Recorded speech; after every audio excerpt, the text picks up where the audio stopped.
गुजरात में बीजेपी ने प्रचंड जीत हासिल की है। 12 तारीख को 2 बजे शपथ समारोह होगा।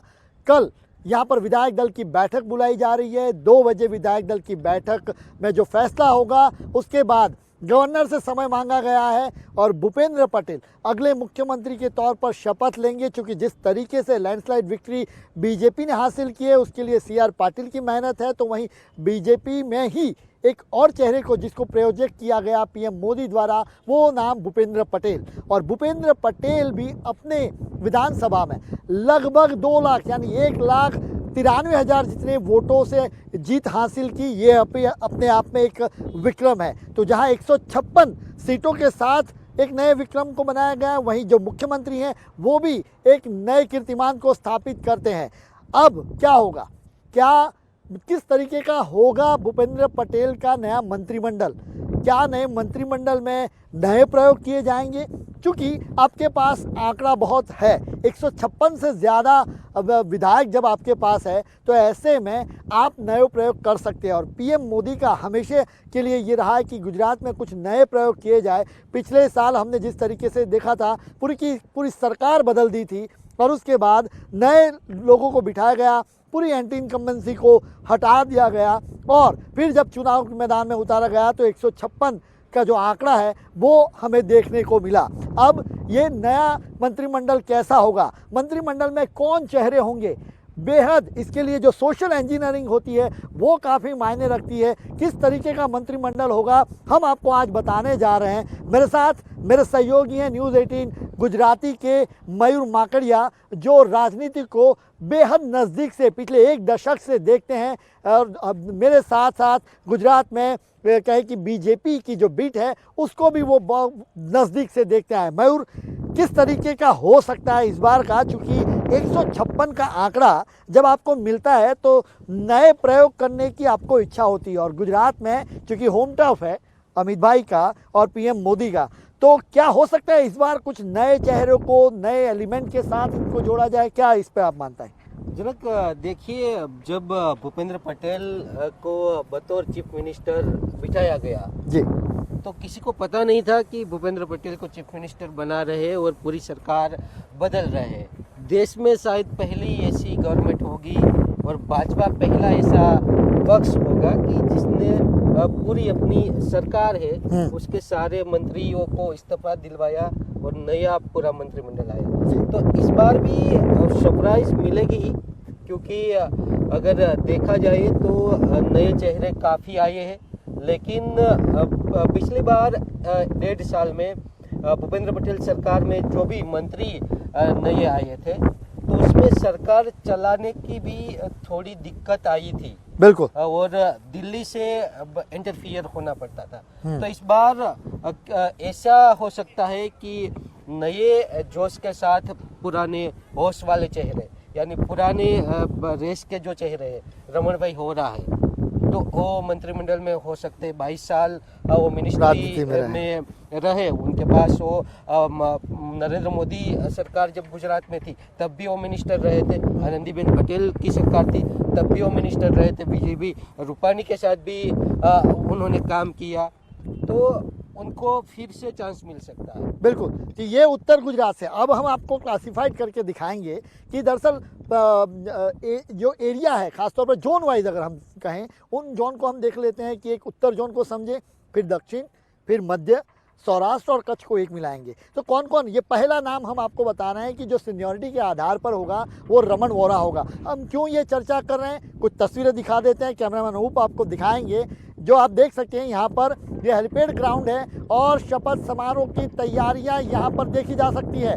कैसे शपथ समारोह, जिस तरीके से बड़ी जीत हासिल की उसी तरीके से बड़े पैमाने पर यहाँ शपथ समारोह हो, प्रधानमंत्री नरेंद्र मोदी की मौजूदगी में, केंद्रीय गृह सहकारिता मंत्री अमित शाह की मौजूदगी में, राष्ट्रीय अध्यक्ष जेपी नड्डा की मौजूदगी में, सारे केंद्रीय मंत्री भी होंगे, सारे जो बीजेपी शासित राज्य हैं उनके यहाँ पर मुख्यमंत्री होंगे और उनकी मौजूदगी में यहाँ पर ये शपथ समारोह होगा 12 तारीख को। दोपहर 2 बजे। और इसकी तैयारी आप देख सकते हैं बड़े पैमाने पर। यहाँ हेलीपैड ग्राउंड जो बिल्कुल विधानसभा के सामने है, हमने जो शुरुआत में जो तस्वीर में जहाँ पर खड़ा होकर आपने तस्वीरें दिखाई वो गुजरात विधानसभा की है। तो ये तस्वीरें भी आप बीच बीच में देखते रहिए, क्योंकि नए प्रयोग होंगे। ये पूरी तरीके से मानना जा रहा है कि नए प्रयोग होंगे। पीएम मोदी नए चेहरों को इस बार यहाँ पर तरजीह देंगे, क्योंकि उनकी होम टर्फ है। और जब आपके पास कंफर्टेबल आंकड़ा होता है 156 जितना 182 में से,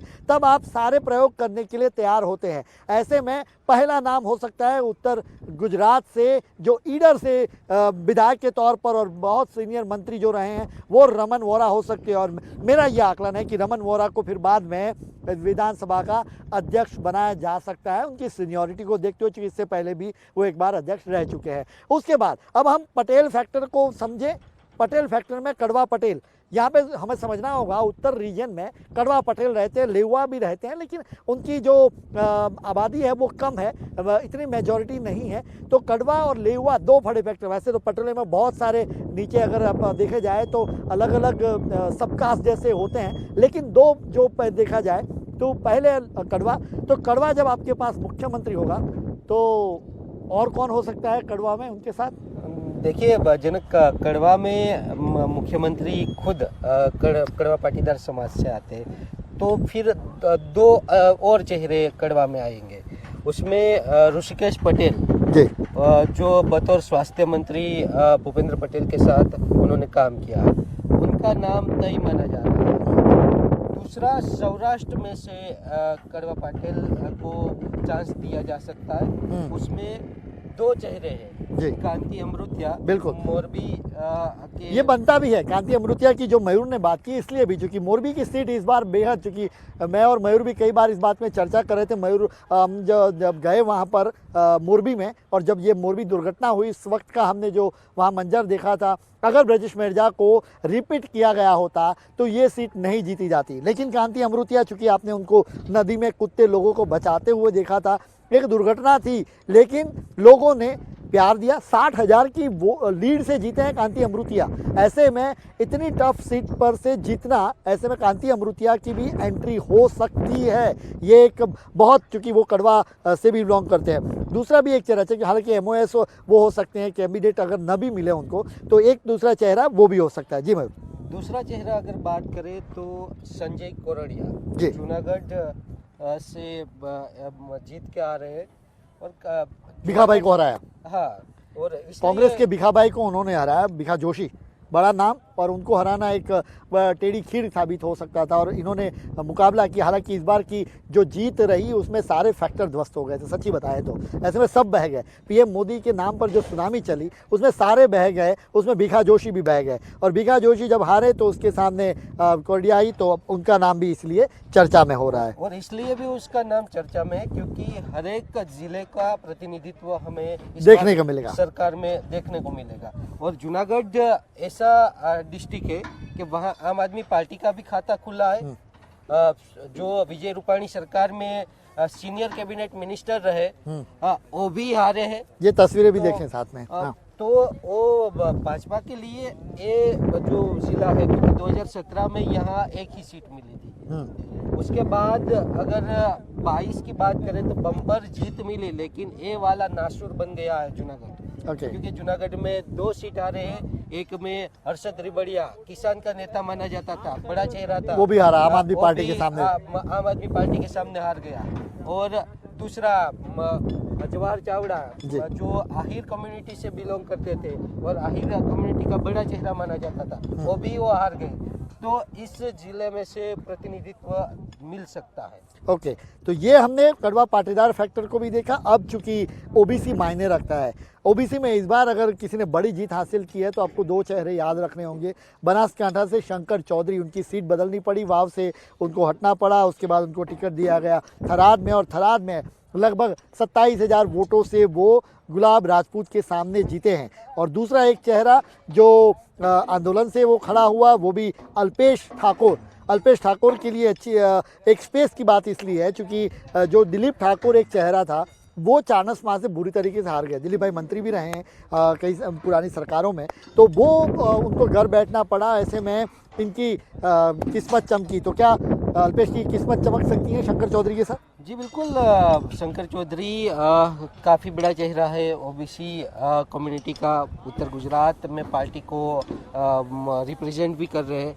तो उनका तो तय ही माना जा रहा है। जब ये प्रचार चल रहा था, रैलियां चल रही थी, तब अमित भाई ने वहाँ सभा में ही बोला था कि थराद की जनता को सिर्फ जो एमएलए है वो नहीं चुनना है, उनको मिनिस्टर भी चुनना है और बड़ा वो बनाएंगे। शब्द ऐसे अमित शाह ने शब्द इस्तेमाल किया था कि आप उनको जीत कर भेजिए, बड़ा बनाने का काम हमारा है। तो ये एक मैसेज है। यानी 3 मंत्री हो चुके हैं आपके, अगर कैबिनेट में देखा जाए तो पहला नाम होगा ऋषिकेश पटेल का, दूसरा होगा शंकर चौधरी का, तीसरा होगा अल्पेश ठाकुर का। तो शायद अब उत्तर गुजरात का कोटा खत्म हो गया। 3 अगर मान ले तो उसके बाद अब शायद एक एमओएस हो सकता है, जो गजेंद्र पिछली बार एमओएस में थे, तो वो शायद एक नाम हो सकता है। प्रांतिज से विधायक है और वो भी उन्होंने भी जीता है इस बार, तो एक गजेंद्र हो सकता है उत्तर गुजरात से। और दूसरा एक नाम बड़वंत सिंह राजपूत का जी भी जी हो जी, सकता हाँ है, बिल्कुल बिल्कुल, क्योंकि क्षत्रिय कम्युनिटी से है इस बार। क्षत्रिय कम्युनिटी में से उत्तर गुजरात में से उनको स्थान मिल सकता है। और सिद्धपुर जैसी टफ सीट थी कि जिसमें भाजपा के वोट ही नहीं थे, कांग्रेस के वोट ही थे, और वो बैठक वो जीत के आए हैं, तो उसका इनाम भी उनको बतौर एमओएस इंडिपेंडेंट चार्ज भी उसको पोर्टफोलियो मिल सकता है और उनको जीत मिल सकती है। और लगभग 9 कैबिनेट मिनिस्टर होते हैं, उसमें अगर हम शंकर चौधरी, ऋषिकेश पटेल, अल्पेश ठाकुर और बलवंत को मान भी ले, अगर 3 चेहरे ये अभी माने, चूँकि अभी पूरा मध्य गुजरात बाकी है, अहमदाबाद बाकी है, अहमदाबाद से कुछ मिनिस्टर साहब ही, मुख्यमंत्री ही खुद आते हैं, और सौराष्ट्र और कच्छ रीजन बाकी है। तो अब हम अहमदाबाद सिटी की ओर चलते हैं। अहमदाबाद में पिछली बार 2 मंत्री थे, तो प्रदीप परमार थे और जगदीश विश्वकर्मा। जगदीश विश्वकर्मा की टिकट कन्फर्म लग रही है मुझे। बिल्कुल, इस बार जगदीश विश्वकर्मा को प्रमोशन भी मिल सकता है, क्योंकि पिछली बार उनकी जो कामगिरी थी, ट्रैक रिकॉर्ड था, वो काफी बढ़िया रहा। और साथ ही अगर बात की जाए तो अमित भाई के काफी करीबी भी माने जाते हैं। तो इसमें देखना होगा हर्षद पटेल होंगे साबरमती से या फिर अमित ठाकर, ये दोनों की चॉइस अगर देखी जाए तो ये दोनों में से भी कोई एक चेहरा हो सकता है। देखिए, अगर ब्राह्मण कम्युनिटी की अगर बात की जाए तो वहाँ से अमित ठाकर की पसंदगी हो सकती है, लेकिन ये भी देखना होगा कि एक ही शहर में से ज़्यादा मंत्री भी नहीं आ सकते। नहीं, पर पिछली बार भी 2 थे, इसलिए मैं पूछ रहा हूँ। पिछली बार ही प्रदीप परमार थे और जगदीश विश्वकर्मा थे, और दोनों एमओएस थे। तो यहाँ पर ये हो सकता है, डिजाइन हो सकती है, ये डिजाइन हो सकती है जनक, बिल्कुल, कि अमित ठाकर भाजपा के राष्ट्रीय युवा मोर्चा के अध्यक्ष रहे हैं, बिल्कुल रहे, और 25 साल उन्होंने वेट किया टिकट के लिए। हाँ, तो उनका जो ट्रैक रिकॉर्ड है वो काफी बढ़िया है, तो मिनिस्ट्री तो बनती ही है उनकी। बिल्कुल, तो ये नाम भी आप याद रखिए, दोनों में से एक नाम होगा जो हमारा असेसमेंट है उसके। अब चलते हैं बड़ौदा की ओर। बड़ौदा में पिछली बार मनीषा वकील जो मिनिस्टर के तौर पर एमओएस मिनिस्टर थी, इस बार मनीषा की एंट्री हो सकती है। बालू शुक्ल भी हैं और वहाँ के मेयर हैं, केयूर भी हैं। एमओएस के तौर पे बतौर मनीषा की एंट्री हो सकती है, क्योंकि काफ़ी अच्छा चेहरा है और जिस कम्युनिटी से वो आते हैं तो उनका एक कैबिनेट और एक एमओएस दलित कम्युनिटी जो पार्टी का जो फॉर्मूला होता है सरकार में, तो वो बताई ही है। तो मनीषा वकील की मुझे ऐसा लग रहा है कि लगभग जगह तय है, लेकिन देखना होगा कि क्योंकि इस बार भानुबेन बाबरिया और राजकोट से जी वहाँ पे जीती आई है, तो ये भानुबेन बाबरिया, दर्शना वाघेला और मनीषा वकील, ये तीनों में से एक कोई, ये 3 चेहरों में से जनक किसी एक चेहरों को अब जो मंत्रिमंडल है उसमें स्थान मिलेगा। ओके, अब अगर हम बड़ौदा शहर की बात कर लिया, हम थोड़ा ऊपर चलते हैं, छोटा उदेपुर, दाहोद और नर्मदा की ओर। क्या लग रहा है इस बार निमिषा सुथार हो सकती है? पिछली बार मिनिस्टर नहीं है वो, स्वास्थ्य राज्य मंत्री के तौर पर। बिल्कुल, क्योंकि आदिवासी समाज का प्रतिनिधित्व और यहाँ पे एक बार रोकूंगा मयूर, चूंकि आदिवासियों में इस बार काफ़ी अच्छी सीटें मिली है। 27 में से 24 सीट इस बार बीजेपी लेके आई है, तो आदिवासी चेहरा तो होगा। अगर आप ओबीसी को प्रेजेंट कर रहे हैं वहाँ पर, क्षत्रिय को कैबिनेट में ले रहे हैं, पटेल के कैबिनेट में ले रहे हैं, तो कोई एक आदिवासी चेहरा भी, हालांकि हम साउथ में जाएंगे तब गणपत वसावा एक होंगे, लेकिन एक मनीषा सुथार हैं, वो भी इसमें जो आदिवासी चेहरा है वो वहाँ पर हो सकती है। उसके अलावा मनीषा सुथार के बाद अब हम दक्षिण की जाते होते आते हैं। सबसे बड़ा जो पैच आता है वो सूरत का, चूँकि 16 सीटें हैं, वो 16 की 16 सीटें उन्होंने दर्ज की, तो एक हर्ष संघवी इस बार प्रमोशन हो सकते हैं। हर्ष संघवी नहीं, जहाँ तक मुझे जो जानकारी मिल रही है, हर्ष संघवी को MOIC बनाएंगे और गृह मंत्री, होम मिनिस्ट्री उनके पास ही रहेगी। बहुत हर्ष संघवी के लिए कहना होगा कि उन्होंने जो काम किया है, चाहे चुनाव या उससे पहले, सरकार के एक फायर फाइटर के तौर पर निकले, और वो उसका असर, एक कहें कि युवा चेहरा है, पॉपुलर चेहरा है, और इसी का असर, इसलिए हर्ष संघवी का टिकट एक पूर्णेश मोदी हो सकते हैं, नहीं हो सकते इस बार की सरकार में मुझे ड्रॉप लगता है, काफी कम लग रहे हैं। इस बार की सरकार में गणपत वसावा की एंट्री साउथ में से हो सकती है। बिल्कुल। कन्हू देसाई जो पार्टी से विधायक है, पिछली बार वित्त मंत्री रहे हैं, वो हो सकते हैं रिपीट, चूँकि नॉलेजेबल हैं, वित्त मंत्रालय को अच्छी तरीके से उन्होंने पिछली बार संभाला, एक बजट पेश भी किया। तो अब जो आता है दक्षिण गुजरात में, अगर आप पूर्णेश मोदी को ड्रॉप कर सकते हैं तो फिर एक चेहरा आपको लाना होगा। वो कौन हो सकता है? मुकेश पटेल भी ड्रॉप होंगे, मुझे जो लग रहा है। कोहली में से आते हैं मुकेश पटेल, ये भी ड्रॉप हो सकता है चेहरा। बिल्कुल जनक, मुकेश पटेल भी ड्रॉप हो सकते हैं। नया चेहरा पार्टी, क्योंकि अब बहुत सारे विधायक वहां से बने हुए हैं, तो पार्टी कोई नए चेहरे के ऊपर भी दाव खेल सकती है, और उसमें नवसारी में से भी प्रतिनिधित्व मिल सकता है, क्योंकि जिला और कास्ट दोनों कॉम्बिनेशन को देखना होगा। दोनों कॉम्बिनेशन को वहाँ देखना है आपको, और जिले को भी प्रतिनिधित्व मिलना चाहिए और कास्ट को भी। अमूमन ये होता है कि एक जिले से एक मिनिस्टर हो, लेकिन ये मुमकिन कई बार नहीं होता। कई बार एक जिले से 2 मिनिस्टर भी होते हैं। किरीट सिंह राणा होंगे सुरेंद्रनगर, अगर मध्य गुजरात की बात कर, दक्षिण सौराष्ट्र की एंट्री अब सुरेंद्रनगर में करते हैं, तो किरीट सिंह राणा एक हो सकते हैं, जो पिछली बार भी उनको कैबिनेट में शामिल किया गया था। ये एक चेहरा है। उसके अलावा कोई हो सकता है राणा के अलावा? बिल्कुल। अगर राजपूत क्षत्रिय समाज की बात करें तो सौराष्ट्र से किरीट सिंह राणा और उत्तर गुजरात से बड़वंत सिंह, यानी एक बैलेंस पार्टी कर रही है। तो दोनों रीजन भी बैलेंस अगर होते हैं, दोनों रीजन बैलेंस हो। नया चेहरे की अगर बात की जाए तो रीवाबा का सरप्राइज भी मिल सकता है। रीवाबा जाडेजा, यानी आप क्रिकेटर रविंद्र जाडेजा की पत्नी, पहली बार चुनाव लड़ी, अच्छी खासी लीड से जीती हैं वहाँ पर, और क्षत्रिय चेहरा, चूँकि सेलिब्रिटी भी है, एक नया फ्लेवर देने के लिए और नया एक मैसेज देने के लिए हो सकता है, पॉपुलर चेहरा भी है। तो ऐसे में रीवाबा की भी एक एंट्री हो सकती है। लेकिन मैं मानता हूँ मुलू बेरा इस बार जो खंबालिया से जीते हैं, चूँकि वो टफ फाइट थी। आम आदमी पार्टी के जो मुख्यमंत्री के चेहरे जिनको प्रोजेक्ट किया गया था, ईसुदान गढ़वी, विक्रम माडम बहुत बड़े नेता, दिग्गज नेता, पूर्व सांसद रह चुके हैं, और उनको हरा के मुलू बेरा जीते हैं। तो मुलू बेरा की एंट्री एक ये हो सकती है। ऐसे में फिर जामनगर से राघव जी हो सकते हैं कैबिनेट में। पिछली बार भी राघव जी यहाँ कृषि मंत्री रहे हैं। जी बिल्कुल। जामनगर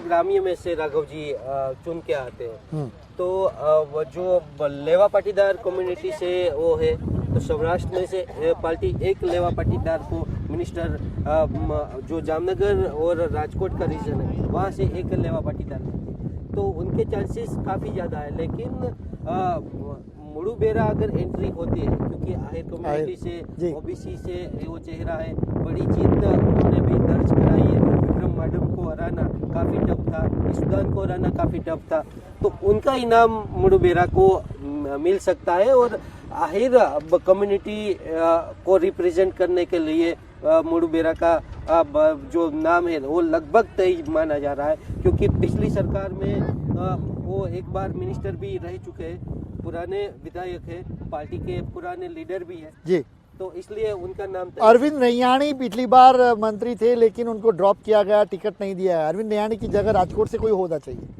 उदय कानगढ़ जो है उनकी जगह उनको टिकट दिया गया, उनकी जगह टिकट उनको मिली है। और ओबीसी जो मोर्चा है उनके अध्यक्ष भी वो है, तो उदय कानगढ़ का भी जो नाम है वो इसमें अभी आगे है। लेकिन वहाँ ये देखना होगा कि जो भानुबेन बाबरिया और उदय कानगढ़, उन दोनों में से किसकी चॉइस पार्टी करती है, और कॉम्बिनेशन भी देखना होगा।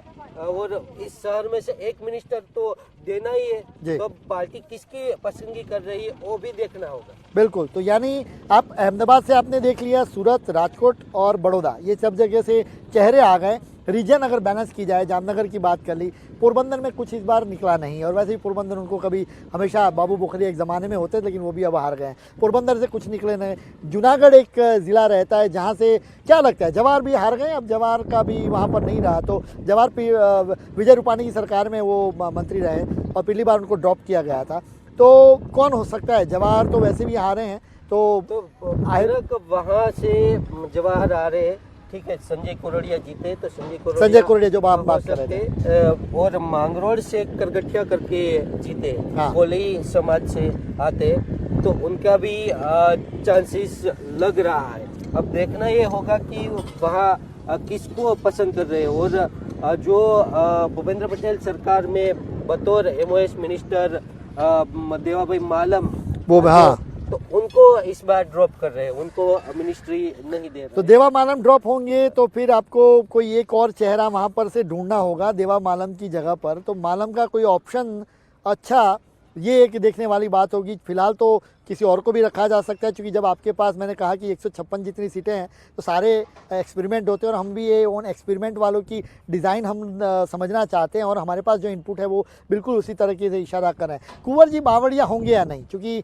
आप कोड़ी चेहरा पुरुषोत्तम सोलंकी को अगर आप लेते हैं, पिछली बार ड्रॉप किया आपने, कौन हो सकता है? कोली चेहरा बड़ा होना चाहिए आपके पास। बिल्कुल जनक, जो कोली कम्युनिटी है उसमें पार्टी का पहले से चेहरा रहा है पुरुषोत्तम सोलंकी। तो वो मिनिस्ट्री में होते ही है। जब नरेंद्र मोदी थे, पिछली बार ड्रॉप करना पड़ा था, हालांकि पिछली उनको बार अब जो सबको ड्रॉप किया गया, इसलिए उनको भी ड्रॉप करना पड़ा था। तो इस बार उनको कैबिनेट में जगह मिलेगी। MOS हो सकते हैं, MOS भी, फिशरीज उनका एक फिक्स खाता है, वहाँ पे उनको दिया जा सकता है। इसी तरह जीतू वाघानी, हाँ, वो हम पटेल की बात कर रहे थे, प्रदेश अध्यक्ष भी रहे, पूर्व सरकार में वो प्रवक्ता मंत्री भी रहे, कड़वा पाटीदार समाज का काफी बड़ा चेहरा भी है।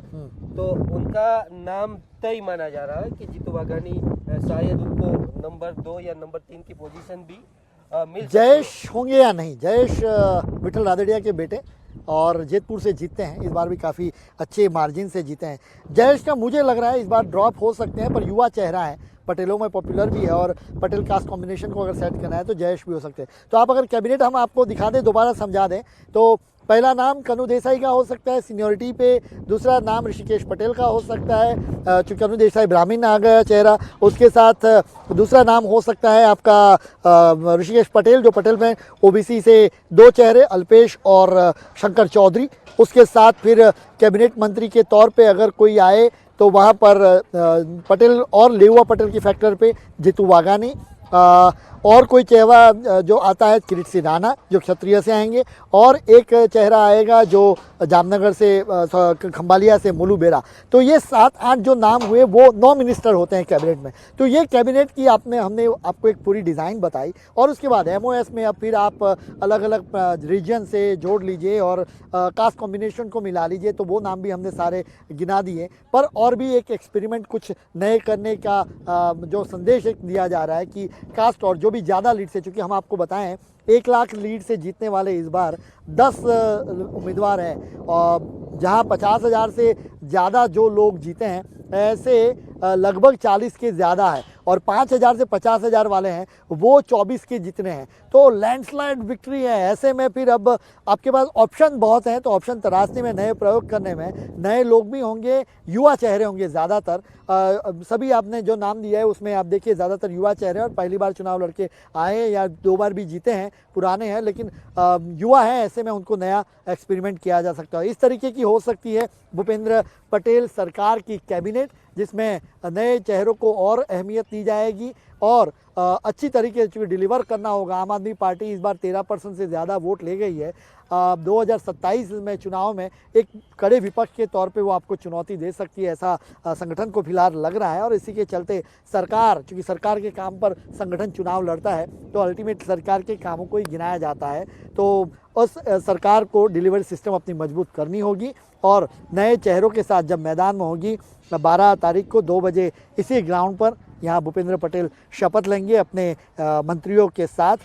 उस समय भी यहाँ से हम आपको तस्वीरें पहुँचाते रहेंगे। फिलहाल के लिए इतना ही, शुक्रिया।